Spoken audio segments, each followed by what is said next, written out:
Rugăciunea acatist personal. Eu, roaba lui Dumnezeu, mă rog la întreaga divinitate și la toate puterile cerești, la toți sfinții și la toți luminații tuturor timpurilor, pentru iertarea păcatelor, pentru sănătate deplină, reușită în profesie și în tot ce îmi propun cu inima deschisă, precum și pentru spor în casă. Eu, roaba lui Dumnezeu, mă mai rog pentru înlăturarea, vindecarea, dezlegarea, ruperea și protejarea de jurăminte, blesteme, de scântece, farmece, vrăji, de ochi și alte legături și lucrări ale magiei de orice fel, făcute cu voie sau fără de voie. Eu, roaba lui Dumnezeu, mă mai rog pentru curățarea de toate energiile, puterile și uneltirile potrivnice, în interioare, precum frici, patimi, gânduri și emoții negative. Eu, roaba lui Dumnezeu, mă mai rog pentru sănătatea animăluțelor mele, care sunt și ele copiii mei.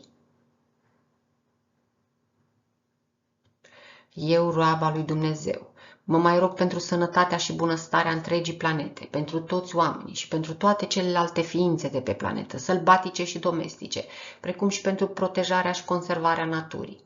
Eu, roaba lui Dumnezeu, mă mai rog special pentru sănătatea și bunăstarea tuturor animalelor domestice de pe această planetă, pe cele pe care le cunosc și pe cele pe care nu le cunosc, pe cele cu stăpân și pe cele fără stăpân. Sfântă Treime, Maica Domnului, Sfinte Modeste, Sfântul Anton de Padova, Sfânta Eufrosina și toate celelalte puteri cerești. Aveți grijă ca toate animalele domestice de pe această planetă să aibă o soartă bună, să aibă numai oameni buni în jur, care să le îngrijească și să le respecte cum se cuvine, așa încât ele să poată trăi în liniște, pace și energii bune cu sănătate, bunăstare și protecție. Eu, roaba lui Dumnezeu, mă mai rog, Doamne, pentru iertare, protejare, ghidare, luminare și binecuvântare divină.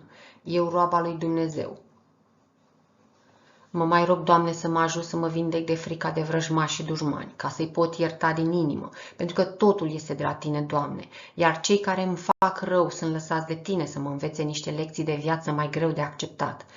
Eu, roaba lui Dumnezeu, mă mai rog, Doamne, pentru iluminare, pace sufletească și mentală. Ajută-mă, Doamne, să vorbesc puțin și numai ce și cât trebuie ca să pot să ascult mult mai mult și întotdeauna cu inima deschisă.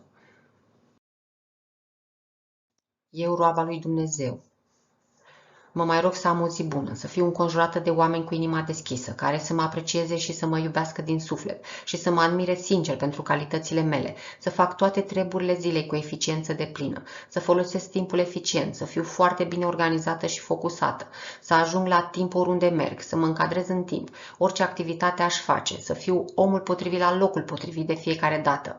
Eu, roaba lui Dumnezeu, mulțumesc din inimă, Doamne, pentru tot ce am primit până acum în viața mea, pentru tot ce primesc în fiecare zi, precum și pentru tot ce voi mai primi de acum încolo. Și te rog pe Tine, Doamne, să nu te uiți în gura mea atunci când sunt supărată, fricoasă și nerecunoscătoare, ci în inima mea, unde există întotdeauna recunoștință adevărată pentru toate darurile primite.